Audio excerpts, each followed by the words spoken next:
ओम शांति। आज 15/7/2025 साकार महावाक्य। मधुर संतान माने तुमको एबे भविष्यत 21 जन्म पाई एइठारे ही पाठ पढ़िबाकू हेबो। दुखदायी कंटारू सुगंधयुक्त फूल हेबाकू पड़िबो।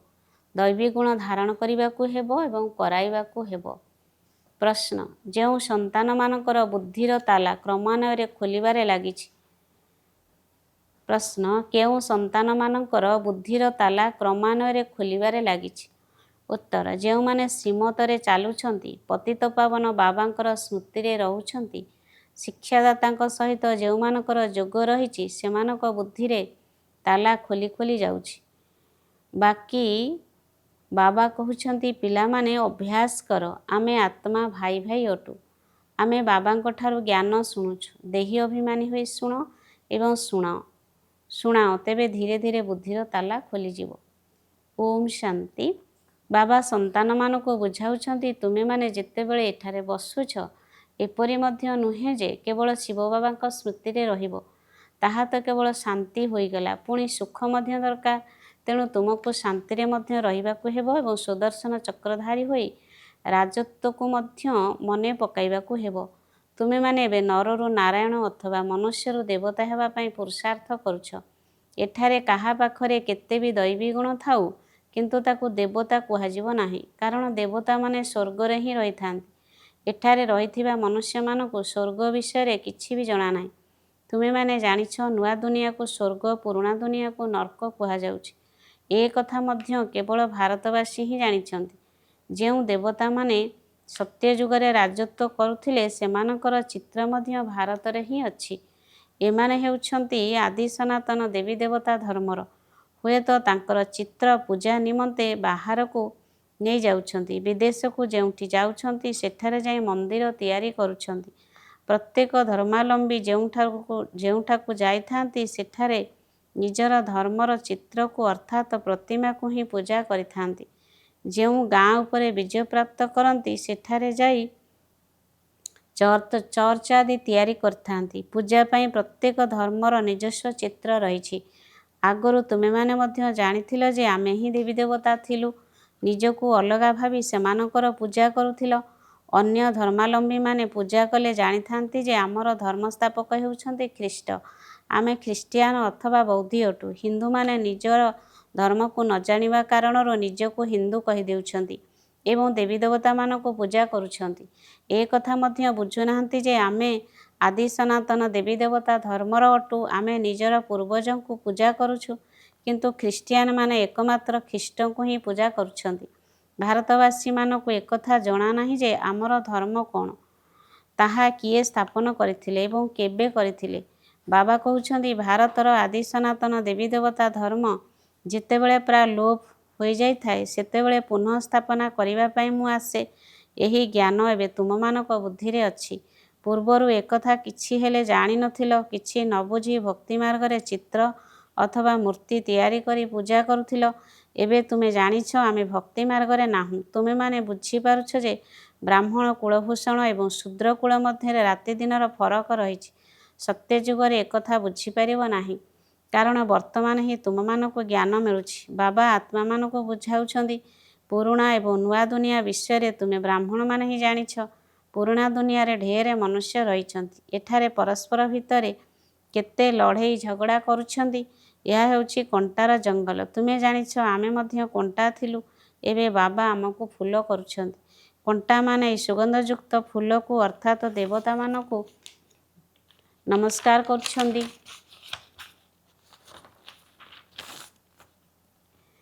एही रहस्य को तुमे माने एबे जानुछ। आमे देवता थिलु पुणी आसी एबे ब्राह्मण हेउछु। बाबा बुझाउछंती यह ड्रामा अटे।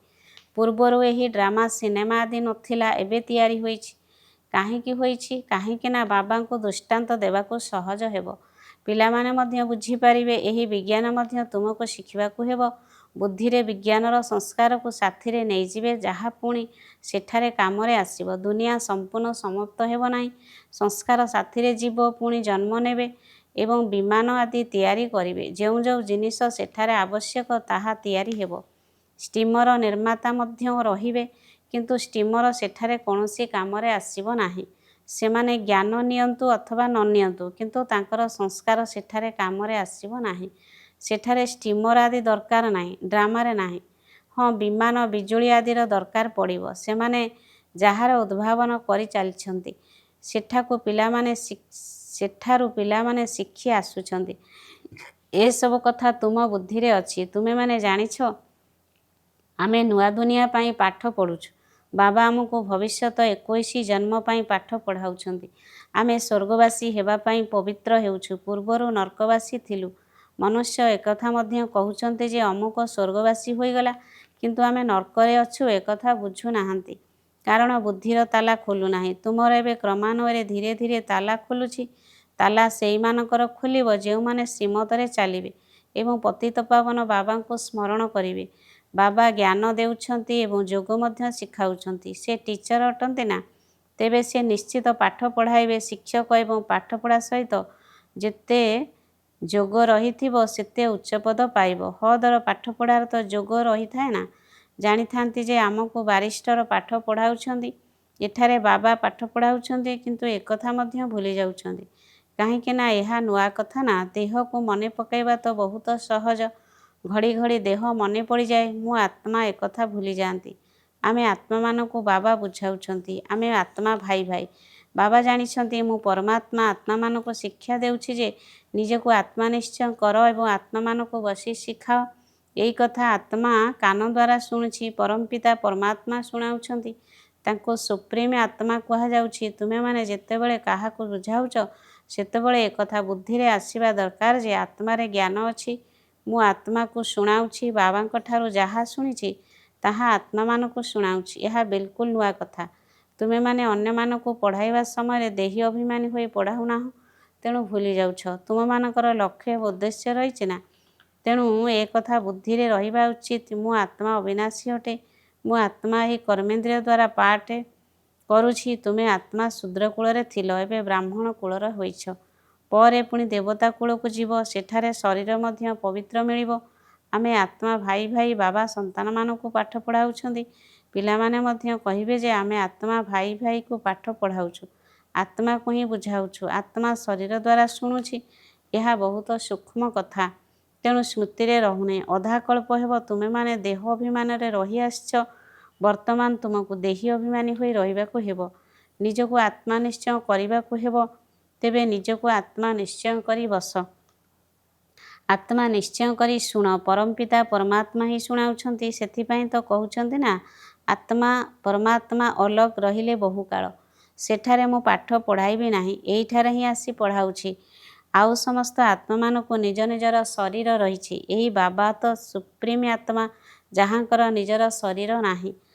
ତାଙ୍କ ଆତ୍ମାର ନାମ ହିଁ ହେଉଛି ଶିବ। ଜାଣିଛି ଏହି ଶରୀର ମୋର ନୁହେଁ। ମୁଁ ସୁପ୍ରିମ ଆତ୍ମା ଅଟେ। ମୋର ମହିମା ଅଲଗା। ପ୍ରତ୍ୟେକଙ୍କର ନିଜସ୍ୱ ମହିମା ରହିଛି ନା? ଗାୟନ ମଧ୍ୟ ରହିଛି ନା? ପରମପିତା ପରମାତ୍ମା ବ୍ରହ୍ମାଙ୍କ ଦ୍ୱାରା ସ୍ଥାପନା କରୁଛନ୍ତି। ସେ ହେଉଛନ୍ତି ଜ୍ଞାନର ସାଗର, ମନୁଷ୍ୟ ସୃଷ୍ଟିର ବୀଜରୂପ। ସେ ସତ୍ୟ, ଚୈତନ୍ୟ, ଆନନ୍ଦ, ସୁଖ, ଶାନ୍ତିର ସାଗର ଅଟନ୍ତି। ଏହା ହେଉଛି ବାବାଙ୍କର ମହିମା। ପିଲାମାନେ ପିତାଙ୍କ ସମ୍ପତ୍ତି ବିଷୟରେ ଜାଣିଥାନ୍ତି। ଆମ ବାବାଙ୍କ ପାଖରେ ଏହି କାରଖାନା ଅଛି, ମିଲ୍ ଅଛି। ତାଙ୍କ ଭିତରେ ଏହି ନିଶା ବା ଅଭିମାନ ରହିଥାଏ ନା? ପିଲାମାନେ ହିଁ ତାଙ୍କ ସମ୍ପତ୍ତିର ମାଲିକ ହୋଇଥାନ୍ତି। ତେବେ ଏହି ସମ୍ପତ୍ତି ମଧ୍ୟ ଥରେ ମାତ୍ର ମିଳୁଛି। ବାବାଙ୍କ ପାଖରେ କ'ଣ ସମ୍ପତ୍ତି ଅଛି ତାହା ତୁମେମାନେ ଶୁଣିଲ। ତୁମେ ଆତ୍ମା ଅମର ଅଟ, ଯାହାର କେବେ ମୃତ୍ୟୁ ହୋଇନଥାଏ। ତୁମେମାନେ ପ୍ରେମର ସାଗର ମଧ୍ୟ ହେଉଛ। ଏହି ଲକ୍ଷ୍ମୀ ନାରାୟଣ ହେଲେ ପ୍ରେମର ସାଗର। କେବେ ଲଢ଼େଇ ଝଗଡ଼ା କରନ୍ତି ନାହିଁ। ଏଠାରେ ତ କେତେ ଲଢ଼େଇ ଝଗଡ଼ା କରୁଛନ୍ତି। ପ୍ରେମରେ ତ ଆହୁରି ପ୍ରତାରଣା ହେଉଛି। ବାବା ଆସି ବିକାରକୁ ବନ୍ଦ କରାଉଛନ୍ତି, ତେଣୁ କେତେ ମାଡ଼ ଖାଇବାକୁ ପଡ଼ୁଛି। ବାବା କହୁଛନ୍ତି ପିଲାମାନେ ପବିତ୍ର ହୁଅ, ତେବେ ପବିତ୍ର ଦୁନିଆର ମାଲିକ ହେବ। କାମ ମହାଶତ୍ରୁ ଅଟେ। ସେଥିପାଇଁ ବାବାଙ୍କ ପାଖକୁ ଆସିଲେ କହନ୍ତି ଯାହା ବିକର୍ମ କରିଛ ତାହା କହିଦେଲେ ହାଲୁକା ହୋଇଯିବ। ଏଥିରେ ମଧ୍ୟ ମୁଖ୍ୟ କାମ ବିକାର କଥା ରହିଛି। ବାବା ପିଲାମାନଙ୍କର କଲ୍ୟାଣ ପାଇଁ ପଚାରୁଛନ୍ତି। ବାବାଙ୍କୁ ହିଁ କହୁଛନ୍ତି ହେ ପତିତପାବନ ଆସ। କାହିଁକି ନା ଯିଏ ବିକାରଗ୍ରସ୍ତ ହୁଏ ତାକୁ ହିଁ ପତିତ କୁହାଯାଏ। ଏବେ ଏହି ଦୁନିଆ ପତିତ ଅଟେ। ମନୁଷ୍ୟ ଏବଂ ପାଞ୍ଚ ତତ୍ତ୍ୱ ମଧ୍ୟ ପତିତ ଅଟେ। ସେଠାରେ ତୁମମାନଙ୍କ ପାଇଁ 5 ତତ୍ତ୍ୱ ମଧ୍ୟ ପବିତ୍ର ରହିବା ଆବଶ୍ୟକ। ଏହି ଆସୁରୀ ପୃଥିବୀ ଉପରେ ଦେବତାମାନଙ୍କର ଛାଇ ମଧ୍ୟ ପଡ଼ିପାରିବ ନାହିଁ।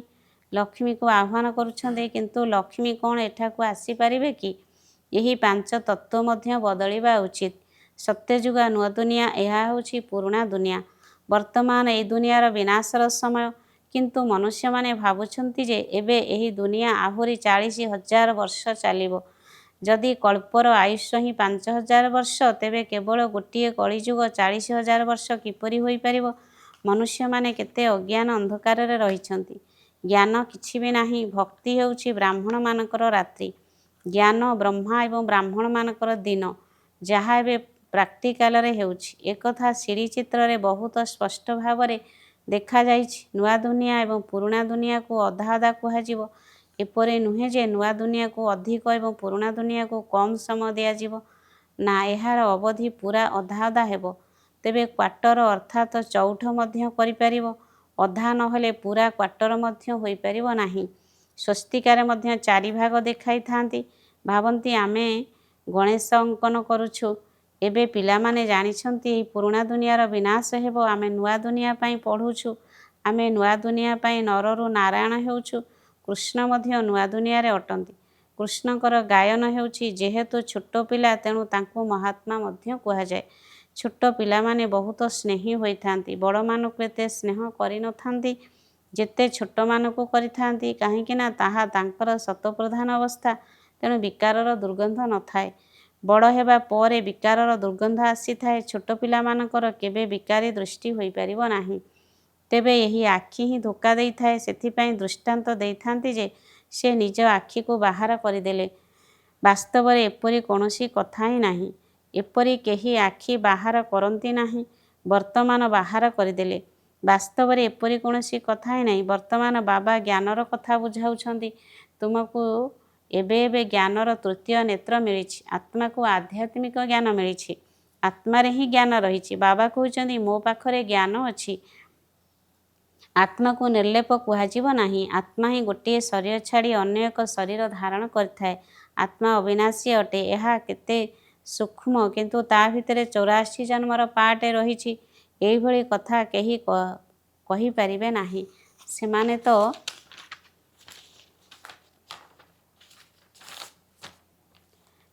ତ ଆତ୍ମା ନିର୍ଲେପ ବୋଲି କହିଦେଉଛନ୍ତି। ସେଥିପାଇଁ ବାବା କହୁଛନ୍ତି, ପ୍ରଥମେ ଆତ୍ମା ଅନୁଭୂତି କର। କେହି କେହି ପଚାରୁଛନ୍ତି, ଜୀବଜନ୍ତୁ ଆଦି କୁଆଡ଼େ ଯିବେ? ଆରେ ଜୀବଜନ୍ତୁଙ୍କ କଥା ଛାଡ଼, ପ୍ରଥମେ ନିଜ ଆତ୍ମାକୁ ତ ରିଅଲାଇଜ୍ ବା ଅନୁଭବ କର।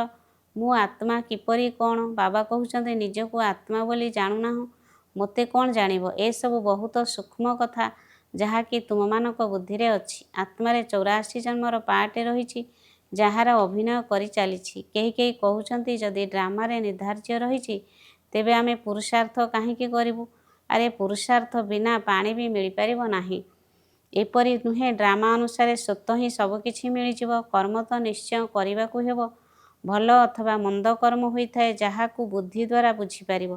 ବାବା କହୁଛନ୍ତି, ଏହା ରାବଣ ରାଜ୍ୟ, ତେଣୁ ଏଥିରେ ତୁମର କର୍ମ ବିକର୍ମ ହୋଇଯାଉଛି। ସେଠାରେ ରାବଣ ରାଜ୍ୟ ନାହିଁ, ଯାହାଦ୍ୱାରା ବିକର୍ମ ହେବ। ମୁଁ ହିଁ ତୁମକୁ କର୍ମ ଅକର୍ମ ବିକର୍ମର ଗତିକୁ ବୁଝାଉଛି। ସେଠାରେ ଅର୍ଥାତ୍ ସତ୍ୟ ଯୁଗରେ ତୁମର କର୍ମ ଅକର୍ମ ହେବ। ରାବଣ ରାଜ୍ୟରେ କର୍ମ ବିକର୍ମ ହୋଇଯାଉଛି। ଗୀତା ପାଠୀ ମଧ୍ୟ ଏ ଅର୍ଥକୁ ବୁଝୁନାହାନ୍ତି। ସେମାନେ ତ କେବଳ ଗୀତା ପଢ଼ି ଶୁଣାଉଛନ୍ତି। ସଂସ୍କୃତରେ ଶ୍ଲୋକ ଶୁଣାଇ ପରେ ହିନ୍ଦୀରେ ଅର୍ଥ କରୁଛନ୍ତି। ବାବା କହୁଛନ୍ତି, ସେହି ଗୀତାରେ କିଛି କିଛି ଶବ୍ଦ ଠିକ୍ ଅଛି। ଭଗବାନ ଉବାଚ ବୋଲି ଲେଖା ଅଛି, କିନ୍ତୁ ଭଗବାନ କାହାକୁ କୁହାଯାଉଛି, ଏକଥା କାହାକୁ ଜଣାନାହିଁ।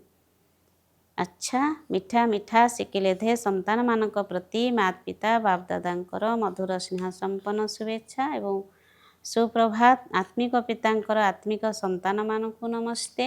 ଆତ୍ମିକ ସନ୍ତାନମାନଙ୍କର ଆତ୍ମିକ ମାତା ପିତାଙ୍କୁ ନମସ୍ତେ ନମସ୍ତେ ନମସ୍ତେ। ମୁଖ୍ୟ ସାରାଂଶ 1 ନମ୍ବର, ବେହଦ ବାବାଙ୍କର ସମ୍ପତ୍ତିର ମୁଁ ଆତ୍ମା ମାଲିକ ଅଟେ। ଯେପରି ବାବା ଶାନ୍ତି, ପବିତ୍ରତା ଏବଂ ଆନନ୍ଦର ସାଗର, ସେହିପରି ମୁଁ ଆତ୍ମା ମଧ୍ୟ ମାଷ୍ଟର ସାଗର ଅଟେ। ଏହି ନିଶାରେ ରହିବାକୁ ହେବ। 2 ନମ୍ବର, ଡ୍ରାମା ବୋଲି କହି ପୁରୁଷାର୍ଥକୁ ଛାଡ଼ିବାର ନାହିଁ। କର୍ମ ନିଶ୍ଚିତ କରିବାକୁ ହେବ। କର୍ମ ଅକର୍ମ ବିକର୍ମର ଗତିକୁ ବୁଝି ସର୍ବଦା ଶ୍ରେଷ୍ଠ କର୍ମ ହିଁ କରିବାକୁ ହେବ। ଆଜିର ବରଦାନ। ସମୟର ମହତ୍ତ୍ୱକୁ ଜାଣି ନିଜକୁ ସମ୍ପନ୍ନ କରୁଥିବା ବିଶ୍ୱର ଆଧାର ମୂରତ ହୁଅ। ସାରା କଳ୍ପ ପାଇଁ ରୋଜଗାର କରିବାର ଶ୍ରେଷ୍ଠ କର୍ମରୂପୀ ମଞ୍ଜି ପୋତିବାର 5000 ବର୍ଷର ସଂସ୍କାର ରୂପୀ ରେକର୍ଡକୁ ଠିକ୍ କରିବାର ବିଶ୍ୱ କଲ୍ୟାଣର ବା ବିଶ୍ୱ ପରିବର୍ତ୍ତନର ସମୟ ବର୍ତ୍ତମାନ ହିଁ ଅଟେ। ଯଦି ସମୟର ଜ୍ଞାନ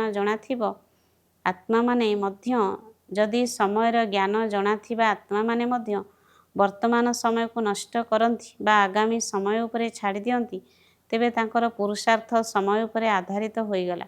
କିନ୍ତୁ ବିଶ୍ୱର ଆଧାରମୂରତ ଆତ୍ମାମାନେ କୌଣସି ପ୍ରକାରର ଆଧାର ଉପରେ ନିର୍ଭର କରିବେ ନାହିଁ। ସେମାନେ କେବଳ ଗୋଟିଏ ହିଁ ଅବିନାଶୀ ସାହାରା ଆଧାରରେ କଳିଯୁଗୀ ପତିତ ଦୁନିଆଠାରୁ ଦୂରେଇ ରହି ନିଜକୁ ସମ୍ପନ୍ନ କରିବାର ପୁରୁଷାର୍ଥ କରିବେ। ସ୍ଲୋଗାନ: ଯଦି ନିଜକୁ ସମ୍ପନ୍ନ କରିଦେବ, ତେବେ ଆପେ ଆପେ ଏହି ବିଶାଳ ଈଶ୍ୱରୀୟ କାର୍ଯ୍ୟରେ ସହଯୋଗୀ ହୋଇଯିବେ। ଅବ୍ୟକ୍ତ ଇସାରା: ସଂକଳ୍ପ ଶକ୍ତିକୁ ଜମା କରି ଶ୍ରେଷ୍ଠ ସେବାର ନିମିତ୍ତ ହୁଅ।